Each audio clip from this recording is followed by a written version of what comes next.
Assalamualaikum warahmatullahi wabarakatuh. Perkenalkan, nama saya Reinda Disterini dengan NPM 233521050. Di sini saya akan menjelaskan kembali tentang proses costing.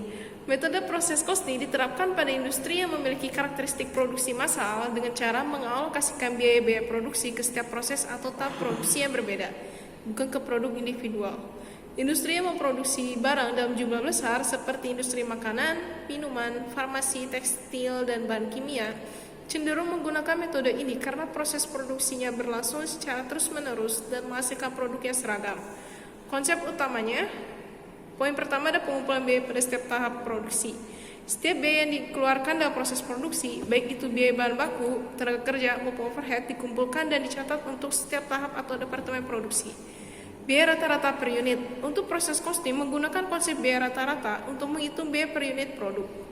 Total biaya yang terkumpul di setiap proses dibagi dengan total unit produk yang melewati proses tersebut. Rumus sederhana untuk menghitung biaya per unit dalam proses costing adalah biaya per unit sama dengan biaya produksi dibagi jumlah biaya yang diproduksi. Untuk selanjutnya ada unit ekuivalen. Dalam proses costing, seringkali ada produk yang masih dalam tahap penyelesaian atau work in progress pada akhir periode. Untuk memperhitungkan produk yang belum selesai tersebut, digunakan konsep unit ekuivalen. Unit ekuivalen adalah perkiraan jumlah unit selesai yang setara dengan produk dalam proses.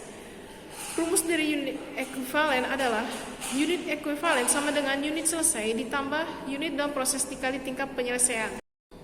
Penyusunan laporan biaya produksi. Setiap akhir periode, perusahaan menyusun laporan biaya produksi untuk menunjukkan total biaya pada setiap tahap produksi serta biaya per unitnya.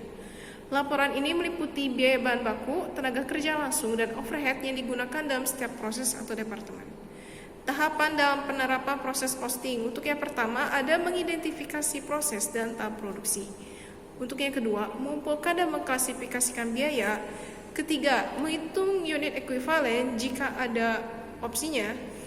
Keempat, menghitung biaya per unit pada setiap tahap. Dan yang terakhir, melakukan perpindahan biaya antar tahap atau proses.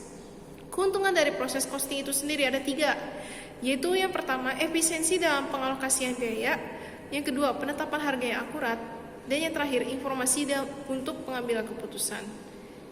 Sekian dari saya. Mohon maaf apabila banyak kesalahan. Wassalamualaikum warahmatullahi wabarakatuh.